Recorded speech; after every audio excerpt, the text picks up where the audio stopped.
Welcome once again बच्चे। Determination of income and employment हमारा last class तक हमने 3 वीडियोस उसकी अपलोड कर दी हैं और होपफुली आपको अब तक चैप्टर में जो भी पढ़ाया गया है वो समझ में आ भी रहा होगा। तो पहली 3 वीडियोस और उनमें अच्छे अच्छे क्वेश्चंस, अच्छे अच्छे कंसेप्ट के साथ हम लोगों ने बात की। और जैसा कि अभी कल परसों गवर्नमेंट स्कूल का एग्जाम हुआ था इकोनॉमिक्स में, तो बच्चों ने बहुत अच्छे रिस्पॉन्सेज दिए कि भैया आपने जो भी न्यूमेरिकल हमें पढ़ाए थे, अभी जो भी आपने 3 क्लास में पढ़ाया उसमें से क्वेश्चन हिट कर गया एग्जाम में। और बेटा क्यों नहीं करेगा? करेगा तो जरूर करेगा, ऐसे तो हो ही नहीं सकता हिट नहीं करेगा। तो आज जो हम क्वेश्चन पढ़ने वाले हैं that is working of multiplier. अकेला ही क्वेश्चन शायद एक क्लास में हो पाएगा। बहुत लाजवाब क्वेश्चन है, बहुत बेहतरीन क्वेश्चन है और बहुत इंपॉर्टेंट क्वेश्चन है, बिल्कुल इंपॉर्टेंट क्वेश्चन है और एग्जाम में आने के पूरे पूरे चांसेस हैं। लास्ट ईयर का जो एग्जाम था 21-22 का, उसमें भी बोर्ड्स में वर्किंग ऑफ मल्टीप्लायर आया था और आपके प्री बोर्ड्स होंगे और आपके जो भी क्लास टेस्ट और यूनिट टेस्ट होंगे उन सभी में अपीयर होने के पूरे पूरे चांसेस हैं। तो अगला जो क्वेश्चन है आपके सामने that is working of multiplier. Question ऐसे पूछेगा आपसे एग्जाम में, explain the working of multiplier using numerical example या यूजिंग हाइपोथेटिकल स्केड्यूल, ऐसे बोल सकता है, using hypothetical schedule show the working of multiplier. ठीक है बच्चे, तो जब भी आप मल्टीप्लायर पर बात करेंगे तो एक ये बहुत प्यारी सी टेबल आपको हमेशा बनानी है, आप इस पर फोकस करेंगे मेरे। बस अगर आपने टेबल बनानी सीख ली बच्चे, फिर तो आप क्वेश्चन ही कर देंगे। राउंड, सबसे पहले कॉलम है राउंड, उसके बाद है इंक्रीज इन इन्वेस्टमेंट या फिर चेंज इन इन्वेस्टमेंट के नाम से भी लिख सकते हैं आप इस, दैट इज डेल्टा आई। क्या बोलेंगे इसको? Delta I. उसके बाद हम लिखेंगे इंक्रीज इन इनकम। क्या लिखेंगे? Increase in income, that is delta Y. उसके बाद हम लिखेंगे increase in consumption, increase in consumption, that is delta C, that is delta C. और उसके बाद हम लिखेंगे increase in savings, increase in savings. Even change लिख सकते हैं आप चाहो तो, change in investment, change in income, change in consumption and change in savings, आप ऐसे यूज करें। एक हाइपोथेटिकल न्यूमेरिकल स्केड्यूल मैं आपके सामने लेकर जा रहा हूं, तो उससे आप मेरे साथ बात करना। देखो, किसी इकोनॉमी में इनकम जनरेट जो होती है ये किस बात पे डिपेंड करती है? सर इस बात पे डिपेंड करती है कि कितना एडिशनल इन्वेस्टमेंट किया गया, कि इकोनॉमी में कितना एडिशनल इन्वेस्टमेंट किया गया। अगर इकोनॉमी में एडिशनल इन्वेस्टमेंट ज्यादा किया गया है तो इनकम जनरेट ज्यादा होगी। सर साथ साथ एक चीज और है, कौन? एमपीसी। एमपीसी कौन है? Marginal propensity to consume. अगर मैं मार्केट में 1000 करोड़ रुपए इन्वेस्ट कर दूं, ध्यान से सुनना, मैं मार्केट में 1000 करोड़ रुपए इन्वेस्ट कर दूं, तो ये 1000 करोड़ कोई तो कमाएगा, ये किसी की इनकम तो होगी। हाँ सर ये बात तो पक्का है, किसी ने 1000 करोड़ कमा लिया होगा। लेकिन अगर वो बंदा मार्केट में आगे पैसे ही खर्च नहीं करता, उसकी एमपीसी जीरो है, जीरो, यानी जो भी उसकी इनकम बढ़ती है वो खर्च नहीं करता, तो मार्केट में फर्दर जनरेशन होगा इनकम का? नहीं सर बिल्कुल नहीं होगा, सब तो सेव उसने सेव कर लिया, कैसे हो पाएगा? तो मैं यही आपसे बात कर रहा हूं कि एमपीसी जितना ज्यादा होगा, एमपीसी जितना ज्यादा होगा उतना मार्केट में इनकम जनरेशन का सर्कुलेशन बढ़ता रहेगा। तो आप मेरी बात से एग्री करते हैं? तो जनरेशन ऑफ इनकम कि कितने गुना इनकम बढ़ेगी, कितना मल्टीप्लायर होगा, कितनी मल्टीप्लाई होगी, ये इस बात पर डिपेंड करता है कि आपने कितना इन्वेस्ट किया और आपका एमपीसी क्या है। अगर आप कम इन्वेस्ट करेंगे तो इनकम जनरेशन कम होगा, अगर आप एमपीसी आपका कंजम्पशन नहीं है तो इनकम कम जनरेट होगा। आप एग्री करते हैं? तो दो बातें कौन कौन सी? एडिशनल इन्वेस्टमेंट क्या है और दूसरी बात कौन सी है कि सर एमपीसी क्या है। दो बातों पे आप काम करेंगे, ठीक है? अब आप चेक करेंगे मेरी पहली लाइन, देखो ध्यान से समझना, और मैं टेबल से ही बात करूंगा। पहले मान लेते हैं कि एक इकोनॉमी में 1000 करोड़ की एडिशनल इन्वेस्टमेंट की गई। कितनी इन्वेस्टमेंट की गई? मान लेते हैं, ठीक है? तो मैंने यहां मान लिया है it is assumed that an additional investment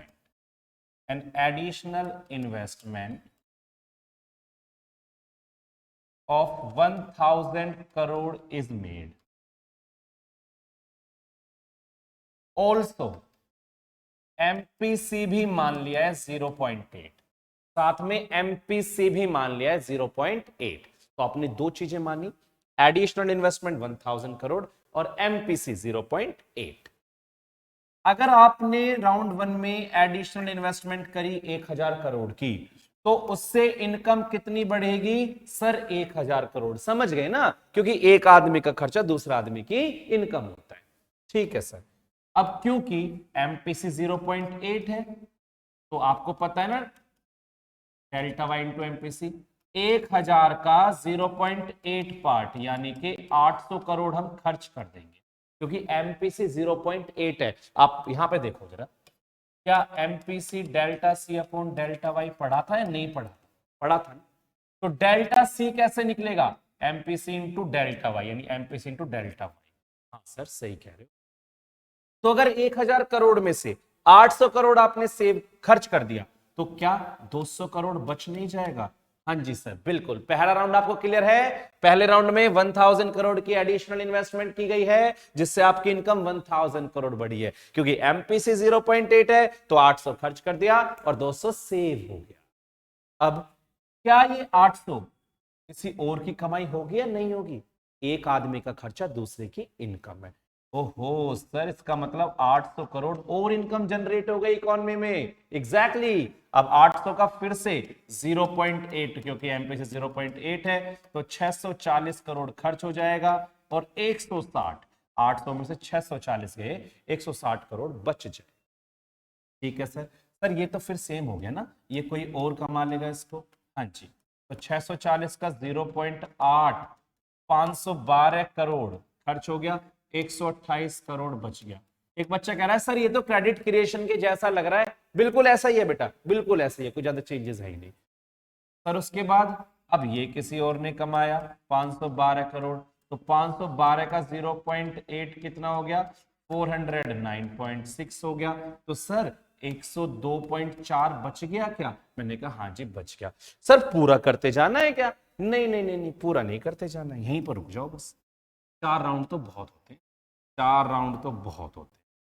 अब यहां पे आप लिख देना टोटल आ गया हमारा डेल्टा आई, आप 1000 करोड़ लिख देना। ठीक है। डेल्टा वाई आप 5000 करोड़ लिख देना। ओहो सर ये नहीं समझ में आए, तो चलो ठीक है, ये समझाऊंगा बेटा। डेल्टा सी 4000 करोड़ लिख देना और डेल्टा एस 1000 करोड़ लिख देना, क्योंकि एस तो वैसे भी आई के इक्वल होता है, एस तो आई के इक्वल होता है। और फिर भी 5000 में से 4 कंज्यूम हो गए तो भी 1 बचेगा। सर वो तो बात ठीक है भाई, ये दोनों बता दो कैसे आए। ये तो हम आपकी बात को मान लेंगे कि आपने इसके इक्वल लिख दिया। बेटा हर चीज बताऊंगा मैं, कुछ छूटता तो हुई नहीं ना, मैं हर चीज बताऊंगा। आप मेरी एक बात पर फोकस, आप मुझे ये बताओ, क्या वी नो डैट, अभी हमने इस क्वेश्चन में डेल्टा आई कितना लिया? हमने 1000 करोड़ की एडिशन इन्वेस्ट, और हमने MPC कितना लिया? 0.8। यस और नो? यस। अब हमें क्या पता है, K equal to 1/1 minus MPC होता है। हाँ, और MPC की वैल्यू कितनी है? 0.8। तो आप मुझे ये बताओ K की वैल्यू 5 आएगी? K की वैल्यू 5 आएगी। ओहो सर, K की वैल्यू 5 का मतलब 5 गुना इनकम बढ़ेगी। और हमने कंजम्पशन करा था 1000, तो इनकम हुई 5000। क्योंकि क्योंकि बेटा also K equals to delta Y upon delta I, और K कितना है? 5 है, और डेल्टा वाई आपको पता करना है, और डेल्टा आई आपने कितना किया था? 1000। तो क्या डेल्टा वाई आपको 5000 करोड़ पता चल गया? अरे सर समझ गए, सर समझ गए, आ गई ना बात समझ में? तो डेल्टा वाई कितना आ गया? 5000 करोड़ रुपया। तो डेल्टा वाई जो 5000 करोड़ आपका आ गया, तो आपने क्या देखा? अब मैं आपको बस यही बातें यहां पे बताना चाह रहा हूं, आप समझिए। आप देखो, डेल्टा वाई 5 करोड़ लिया मैंने, लिया ना, क्यों लिया समझ गए, समझा दिया आपको। और ये 4000 क्यों आया, इस 5000 में से, क्योंकि 0.8 आप खर्च कर रहे हैं, 5000 में से 0.8 आप खर्च कर रहे हैं, तो 4000 आएगा और 1000 आपका बचे। तो टेबल ओके, टेबल को छोटा सा एक्सप्लेनेशन देना है, छोटा सा एक्सप्लेनेशन देना है, क्योंकि आप इंटेलिजेंट बच्चे हो, बस जो ये करा है ना उसको एक्सप्लेनेशन दो और आपका वर्किंग ऑफ मल्टीप्लायर रेडी हो गया बिल्कुल 100%। 4 का है, 6 का है, पूरे पूरे नंबर मिलेंगे, कोई काटेगा ही नहीं आपका नंबर, क्योंकि आप तो इंटेलिजेंट बच्चे हैं। ठीक है बच्चे, तो ऊपर क्वेश्चन था explain the working of multiplier. ठीक है, तो सबसे पहले जब ये क्वेश्चन आपके सामने एग्जाम में आएगा तो बेटा आप शुरू ऐसे करना, यहां पे ऐसे लिखना, एग्जैक्टली लिखना है, वैल्यू या वर्किंग ऑफ मल्टीप्लायर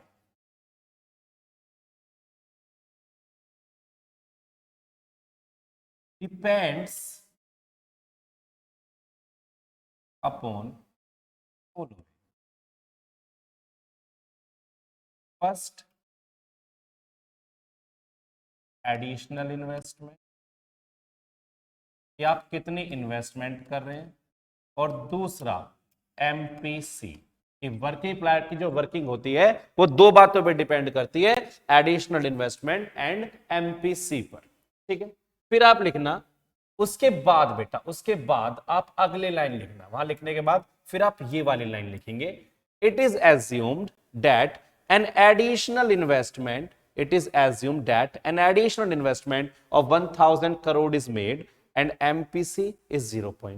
लिख देंगे आप इसे, फिर आप ये लिखेंगे, it is assumed that an additional investment of this is made and MPC is 0.8। so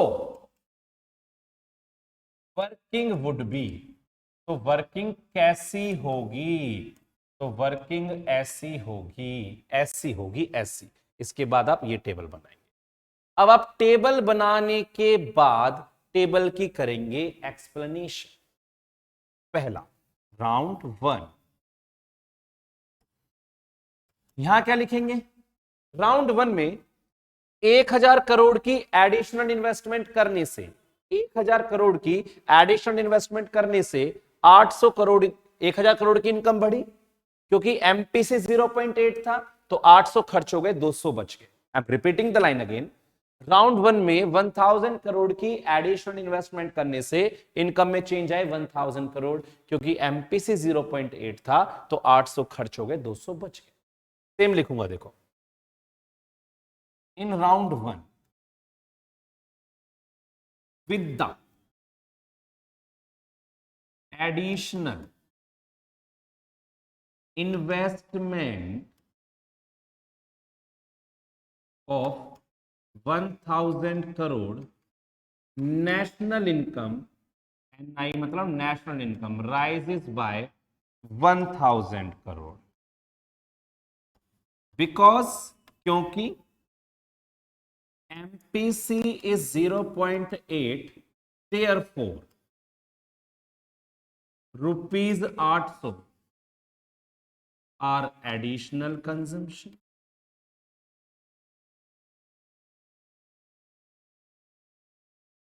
and remaining 200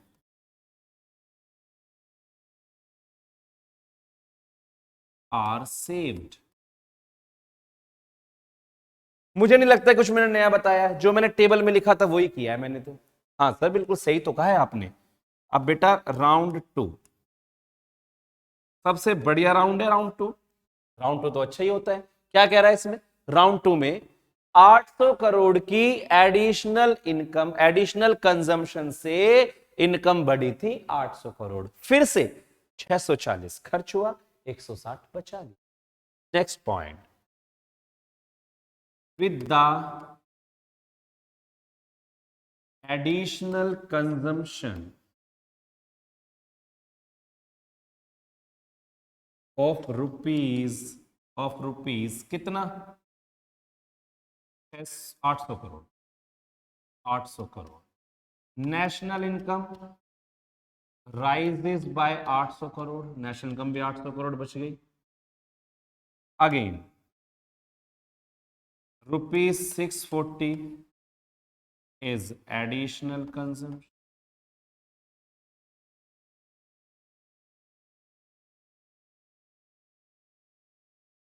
and remaining rupees 140 160 जो बचा था, सॉरी 160 आवर्स। सर 2 राउंड लिखेंगे, सारे लिखेंगे? नहीं बेटा, 2 राउंड बहुत है सर। इसके बाद क्या फिर? इसके बाद बस आप एक बात लिख दो, दिस प्रोसेस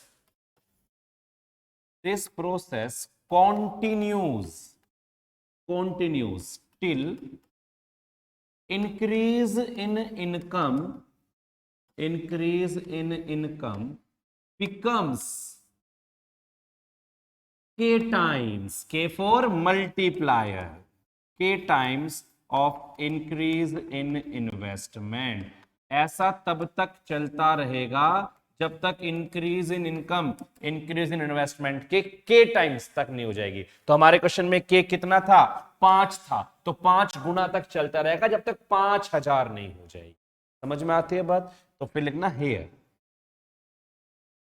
डेल्टा वाई, फिर आप एक पूरी बातें बताना उसको इस तरह से, और लास्ट में एक कंक्लूजन लाइन, सो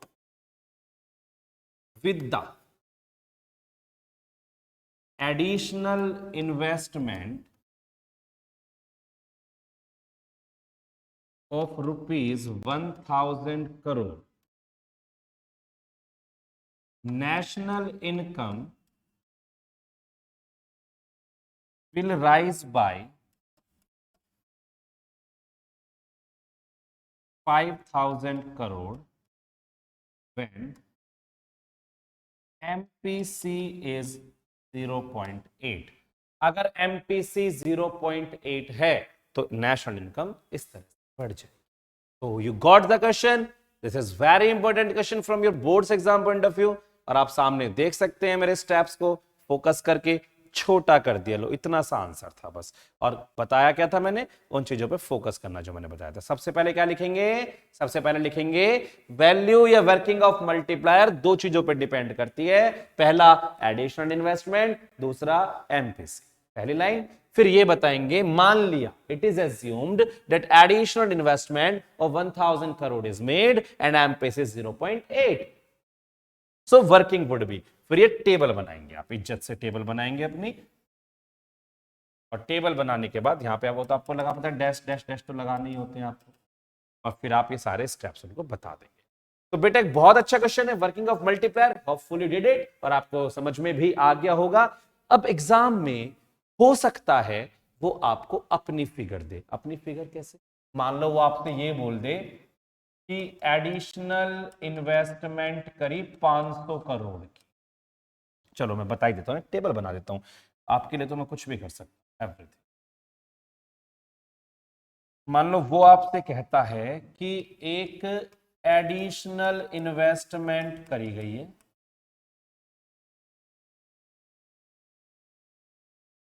500 करोड़, और एमपीसी आपसे 0.5 बोल रहा है, और एमपीसी आपको 0.5 बोल रहा है, और कह रहा है बताओ जी अब कैसे करेंगे इसको। अब ये बताओ कि जब एडिशनल इन्वेस्टमेंट 500 करोड़ की करी गई है तो चेक करेंगे टेबल, कौन कौन से कॉलम थे। सर पहला कॉलम आपने हमें राउंड बताया, फिर आपने delta I, delta Y, delta C और डेल्टा एस बताया ना। राउंड 1, क्योंकि 500 करोड़ लगाए गए हैं तो 500 करोड़ की इन्वेस्टमेंट हो गई, इससे इनकम कितनी बढ़ेगी? 500 करोड़।